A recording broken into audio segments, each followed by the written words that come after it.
اب آپ صلی اللہ علیہ وسلم مدینہ تشریف لائے تو یہاں پر یہودی بھی تھے. آپ صلی اللہ علیہ وسلم ان کے قبلے کی طرف منہ کر کے نماز پڑھتے تھے. پھر اللہ تعالیٰ کا حکم آیا اور آپ صلی اللہ علیہ وسلم کو انتظار بھی تھا، جیسا کہ آگے پڑھیں گے. بہرحال جب اللہ کے حکم سے آپ صلی اللہ علیہ وسلم نے خانہ کعبہ کی طرف رخ کیا بیت المقدس کی بجائے، تو اس پر کچھ لوگوں نے اعتراض شروع کیا، اور یہ سب اہل کتاب اور منافقین تھے. تو اس پر اللہ تعالیٰ آپ صلی اللہ علیہ وسلم کو تسلی دے رہے ہیں کہ عنقریب کہیں گے لوگ میں سے جو بے وقوف ہیں، کہ یعنی اعتراض کریں گے کہ جب تک تم ان کے قبلے کی پیروی کر رہے تو وہ بہت خوش تھے، لیکن جب ان کے قبلے سے پھر کر تم بیت اللہ کی طرف منہ کر کے نماز پڑھنے لگے تو اس پر یعنی لوگوں کو بہت اعتراض ہوا اور بہت ساری باتیں کرنے لگے.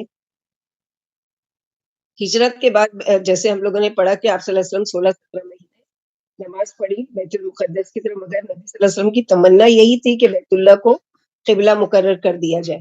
تحویل قبلہ کے بعد سب سے پہلی نماز عصر کی پڑھی گئی. 16 یا 17 مہینے کے عرصے میں آپ کثرت سے دعائیں کرتے رہے، آخر تحویل قبلہ کا حکم آ گیا. نبی صلی اللہ علیہ وسلم کو ہجرت کے بعد مدینے میں بیت المقدس کی طرف نماز پڑھنے کا حکم تھا. اس سے یہودی بہت خوش تھے، مگر آپ کی چاہت یہی تھی کہ کعبے کو قبلہ بنا دیا جائے.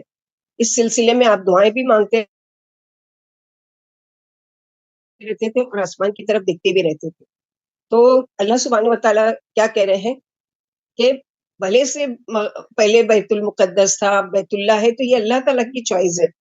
اور اللہ سبحانہ و تعالیٰ کیا ہے، تمہارا امتحان لینا چاہتے ہیں، تم کو دیکھنا چاہتے ہیں. جیسے آگے وما جعلنا القبلۃ التی کنت علیہا، کہ ہم دیکھنا چاہتے ہیں کون ہے جو رسول کی اتباع کرتے ہیں. اور واقعی میں صحابہ کرام نے اتباع کی. جیسے کہ مدینے میں جن لوگوں کا جانے کا اتفاق ہوا ہوگا وہاں پر مسجد قبلتین آپ لوگوں نے ضرور دیکھی ہوگی، زیارت میں ایک حصہ ہے وہ. تو وہاں پر 2 قبلوں میں، وہ مسجد میں 2 قبلوں کی طرف پہلی مرتبہ نماز یعنی بیت المقدس کی طرف منہ کر کے تو ہر مسجد میں پڑھی جاتی تھی، لیکن اس مسجد میں آپ صلی اللہ علیہ وسلم عصر کی نماز میں موجود تھے. بھی 2 رکعت پڑھائے تھے کہ وہی نازل ہوئی، اور آپ صلی اللہ علیہ وسلم فوراً پلٹ گئے بیت المقدس بیت اللہ کی طرف. صحابہ کرام بھی آپ صلی اللہ علیہ وسلم کو فالو کرتے ہوئے بغیر کسی سوال کے، بغیر اس کے فوراً پلٹ گئے. اسی لیے اس مسجد کا نام مسجد قبلتین یعنی 2 قبلوں والی مسجد. تو یہ اللہ سبحانہ و تعالیٰ کی وہ ہے. اور جیسے کہ نبی صلی اللہ علیہ وسلم نے فرمایا کہ اہل کتاب کو ہم سے کسی چیز پر اتنا حسد نہیں ہوتا جتنا جمعہ پر ہے. یعنی ان کو جمعہ کا مبارک دن کیوں دیا گیا، حالانکہ ان کو بھی چوائس دی گئی تھی. ان لوگوں نے اپنی مرضی سے سبت کا دن یعنی سیٹرڈے کے دن کو چنا، جسے اللہ نے ہمیں سمجھا دیا اور وہ اس سے گمراہ رہے. اور قبلے پر ہے جس کی اللہ نے ہمیں ہدایت فرما دی، اور امام کے پیچھے آمین کہنے پر. یہ 3 باتوں پر جو یہ مشرکین یہ یہودی ہیں وہ بہت زیادہ حسد کرتے تھے. تو یہاں پر اللہ سبحانہ تعالیٰ فرمائے کہ یہدی من یشاء الی صراط مشرق و مغرب قل للہ المشرق والمغرب، جیسے سورہ پہلے پارے میں بھی پڑھ چکے وللہ المشرق والمغرب فإنما تولوا فثم وجه اللہ. تو یہاں پر بھی ہے کہ جہاں کہیں بھی تم اپنا چہرہ کیا کرو اللہ کی طرف. تو مشرق بھی اللہ کی اور مغرب بھی اللہ کی. اللہ نے پہلے حکم دیا مشرق کی طرف منہ کر کے پڑھو سر آنکھوں پر، اللہ تعالیٰ نے اب حکم دے دیا کعبہ ہمارا مغرب کی طرف ہے، مغرب کی طرف منہ کر کے پڑھو. تو یہ اللہ کی تقسیم ہے، اپنی کوئی چوائس نہیں ہے. اللہ تعالیٰ اس کے ذریعے سے ہدایت دینا چاہتے ہیں سیدھے راستے کی طرف، کہ کون ہے جو اللہ تعالیٰ کی باتوں پر عمل کرتا ہے اور کون مانتا ہے.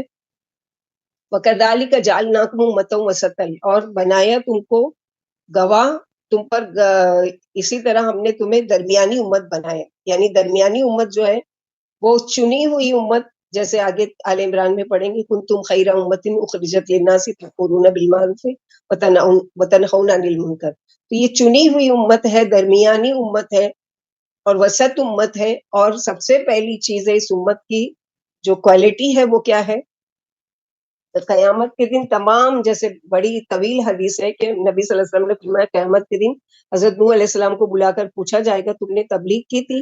عرض کریں گے کی تھی. پر آپ کی قوم سے جب پوچھا جائے گا کہ کیا نوح علیہ السلام نے تمہیں تبلیغ کی تھی، قوم کہے گی ہمارے پاس کوئی ڈرانے والا نہیں آیا. صاف انکار کر دیں گے کہ ہمارے پاس کوئی آیا ہی نہیں.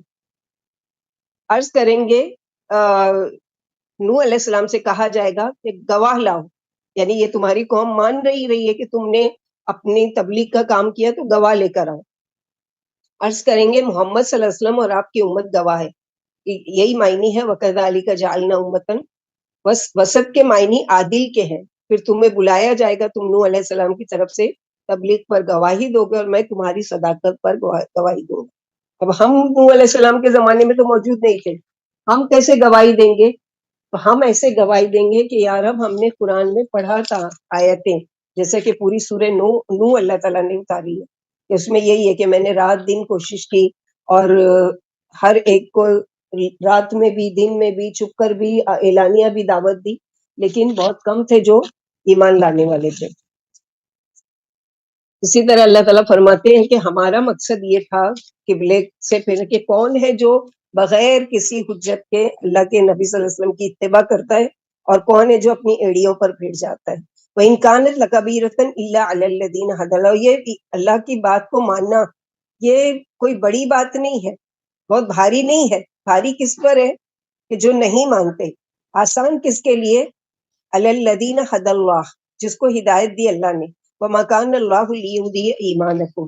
اب یہ سوال پیدا ہوا کہ صحابہ کرام کو چونکہ یہ تھا کہ یا رسول اللہ صلی اللہ علیہ وسلم, ہم جو پہلے اسلام لانے سے پہلے جو ہے, نئے ہم جب اسلام لائے تھے اور یہ قبلے کا حکم آنے سے پہلے ہم بیت اللہ کی طرف منہ کر کے نماز پڑھتے تھے, بیت المقدس کی طرف نماز پڑھتے تھے, اور اب بیت اللہ کی طرف حکم آ گیا, تو ہماری پہلے کی نمازوں کا کیا؟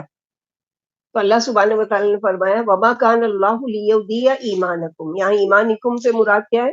تمہاری نمازیں. یعنی اللہ تعالیٰ تمہاری نمازوں سے, یعنی اب سے پہلے بیت المقدس کی طرف جتنی نمازیں پڑھی گئی ہیں اللہ ان کا ثواب ضائع نہیں فرمائیں گے. ان اللہ بالناس لرؤوف الرحیم. اللہ تعالیٰ تو اتنے مہربان ہیں کہ ایک دفعہ نبی صلی اللہ علیہ وسلم نے ایک قیدی عورت جس کا بچہ جدا ہو گیا تھا اس سے, یہ عورت دوسری عورت کا بچہ دیکھ کر مامتا کے مارے اس کو چمٹا لیتی, اس کو پیار کرتی, ہر بچے کو دیکھ کر وہ پیار کرنے لگ جاتی, اور جب اس کو اپنا بچہ مل گیا تو بے تابانہ اس سے سینے سے چمٹا کر سینہ اس کے منہ میں دے دیا, یعنی دودھ پلانے لگی. آپ صلی اللہ علیہ وسلم آپ نے صحابہ کی طرف متوجہ کر فرمایا کیا یہ عورت اپنا بچہ آگ میں ڈال سکتی ہے جبکہ آگ میں نہ ڈالنے پر قادر بھی ہو؟ صحابہ نے کہا نہیں یا رسول اللہ. فرمایا یاد رکھو کہ اللہ سے بھی کہیں زیادہ, اللہ تعالیٰ اپنے بندوں سے بھی کہیں زیادہ مہربان ہے. یعنی اللہ تعالیٰ ہر ایک کے لیے جہنم تو بنائی گئی ہے, یعنی مشرکوں کے لیے, شرک کرنے والوں کے لیے, گناہگاروں کے لیے, لیکن اللہ تعالیٰ چاہتے ہیں کہ رؤوف الرحیم ہے. قد نرى تقلب وجهك في السماء فلنولينك قبلة ترضاها فول وجهك شطر المسجد الحرام وحيث ما كنتم فولوا وجوهكم شطره وإن الذين أوتوا الكتاب ليعلمون أنه الحق من ربهم وما الله بغافل عما يعملون. ہم آپ کو دیکھتے ہیں کہ آپ بار بار آسمان کی طرف نگاہ اٹھا رہے ہیں, ہم آپ کو اسی قبلے کی طرف پھیر دیں گے جسے آپ چاہتے ہیں, لہٰذا آپ اپنا رخ سیدھے کی طرف کر لیں. تم جہاں بھی ہو اپنے چہرے اسی کی طرف پھیر لو. اہل کتاب اچھی طرح سے جانتے ہیں کہ یہ بات صحیح ہے اور ان کے رب کی طرف سے, اور اللہ ان کے عملوں سے بے خبر نہیں. یعنی ان کو پہلے سے ہی پتا تھا, ان کی کتابوں میں لکھا ہوا تھا کہ آخری نبی جو آئیں گے ان کا قبلہ کیا ہوگا, بیت الحرام ہوگا, بیت اللہ ہوگا. لیکن اس کے باوجود بھی یہ کیا اعتراض کریں گے, کیونکہ یہ ان کی اس میں ہی ہے کہ حسد کی وجہ سے. حسد کیا ہے سوائے یہ کہ وہ حسد کیوں کرتے تھے کہ کیوں ہمارے بنی اسرائیل سے نبی چن کر بنی اسرائیل میں چنا گیا. لیکن اتیت الذین اوتوا الکتاب, البتہ یعنی اب یہاں پر یہ جو حکم آیا ہے کہ آپ جہاں کہیں بھی ہو اپنا منہ مسجد حرام کی طرف پھیر لو, یہ 3 مرتبہ حکم آئے گا انہی آیتوں میں. البتہ سفر میں سواری پر نفلی نماز غیر قبلے کی طرف جائز ہے. یعنی مثلا آپ جہاز میں ہیں یا ٹرین میں ہیں, اب آپ کوئی نفل کرنا چاہتے ہیں تو آپ اگر مثلا شروع کرتے ہیں قبلہ کا ڈائریکشن معلوم کر کے, لیکن غلط بھی ہو جاتا ہے تو کوئی مذائقہ نہیں ہے. اللہ سبحانہ و تعالیٰ کیا اللہ بہتر جانتے کہ آپ نے کوشش کی. یعنی پہلے تو ایسا نہیں تھا نا کہ ہمارے پاس کوئی ایپ تھا یا کوئی ایسی چیز تھی جس کے ذریعے سے ہم اس کو معلوم کر سکتے تھے, کوئی لوکیشن وغیرہ.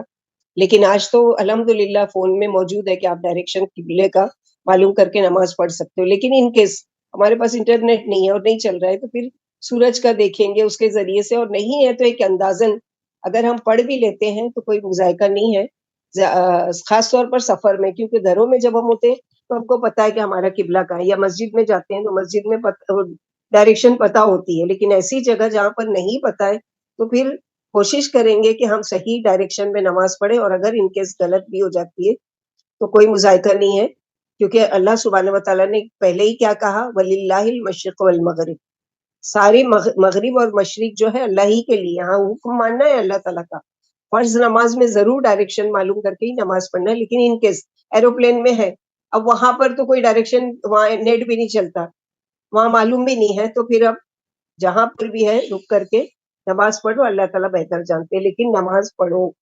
وَلَئِنْ أَتَيْتَ الَّذِينَ أُوتُوا الْكِتَابَ بِكُلِّ آيَةٍ مَا تَبِعُوا قِبْلَتَكَ وَمَا أَنْتَ بِتَابِعٍ قِبْلَتَهُمْ وَمَا بَعْضُهُمْ بِتَابِعٍ قِبْلَةَ بَعْضٍ وَلَئِنِ اتَّبَعْتَ أَهْوَاءَهُمْ مِنْ بَعْدِ مَا جَاءَكَ مِنَ الْعِلْمِ إِنَّكَ إِذًا لَّمِنَ الظَّالِمِينَ۔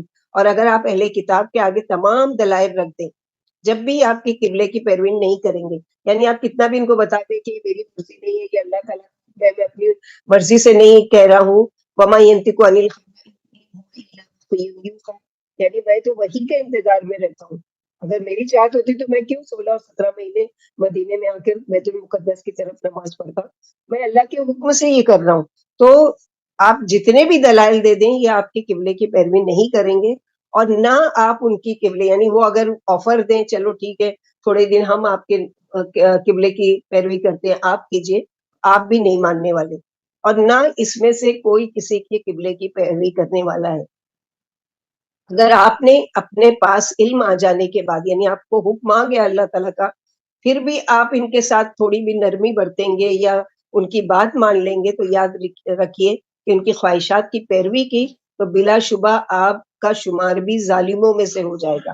حالانکہ اللہ سبحانہ و تعالیٰ کے فضل و کرم سے نبی صلی اللہ علیہ وسلم ان کی کوئی غلط بات ماننے والے تھے ہی نہیں، لیکن قرآن چونکہ ہم بھی پڑھ رہے ہیں، ہم کو بھی یہ حکم دیا جا رہا ہے کہ اگر ہمارے پاس علم آ گیا قرآن کا کہ اللہ سبحانہ و تعالیٰ نے قرآن میں یہ چیز اس طرح فرمائی ہے، اور اللہ کے رسول صلی اللہ علیہ وسلم نے اس بات کو اس طرح سے واضح کیا ہے، اس کے باوجود بھی ہم حجت لے کر آتے ہیں کہ نہیں فلاں نے یہ کہا ہے، فلاں آپا نے وہ بولا ہے، فلاں مدرسے میں نے یہ کرا تھا، تو اگر ان کی بات قرآن اور حدیث کے مطابق ہے تو سراہا، اگر ان کی بات اس سے ٹکراتی ہے، یعنی اس سے اپوزٹ بات ہے، وہ باتیں وہ بتا رہے ہیں، چاہے دنیا کا چوٹی کا بھی عالم کیوں نہ ہو، اللہ کے نبی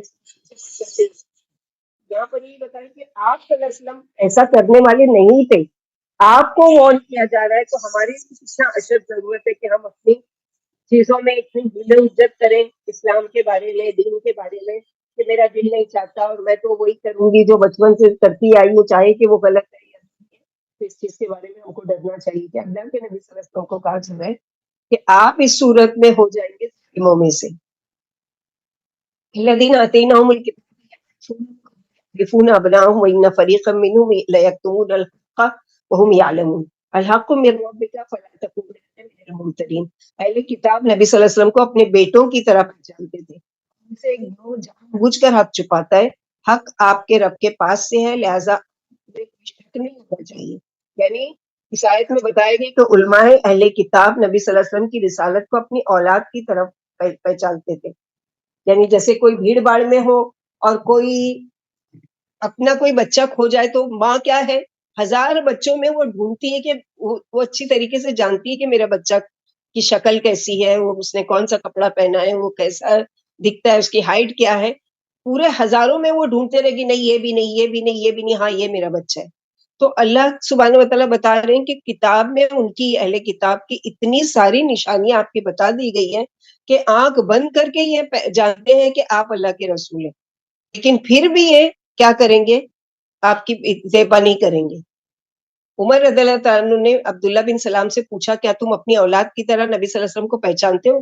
کیونکہ عبداللہ بن سلام کیا تھے، پہلے یہودی بڑے عالم کے بیٹے تھے اور خود بھی عالم تھے یہودیوں کے، لیکن بعد میں ان کو یعنی بے چینی تھی کہ مجھے صحیح نہیں لگ رہا یہ دین جو تحریف کر دیا گیا ہے، مجھے دل بے چین ہے، مجھے صحیح دین کی تلاش ہے، اور تلاش کرتے کرتے آپ صلی اللہ علیہ وسلم کو کے پاس آئے مدینے میں اور بیعت کر لی۔ تو عمر رضی اللہ عنہ ان سے پوچھ رہے کہ آپ جب اہل کتاب میں سے تھے تو کیا آپ نبی صلی اللہ علیہ وسلم کو پہچانتے ہو؟ بولے ہاں، بلکہ اولاد سے بھی زیادہ۔ آسمان والے امین نے زمین والے امین عیسیٰ علیہ السلام کو اپنی صفتیں بتائی ہیں۔ جبریل علیہ السلام کو جبریل علیہ السلام نے آ کر عیسیٰ علیہ السلام کو ساری آپ کی صفات بتا دی تھی، جو ہم نے اپنی کتابوں میں پڑھی۔ ہم انہی صفات سے آپ کو پہچانتے ہیں، ہمیں آپ کے پیغمبر آخر الزماں ہونے میں ذرا سا بھی شک نہیں ہے۔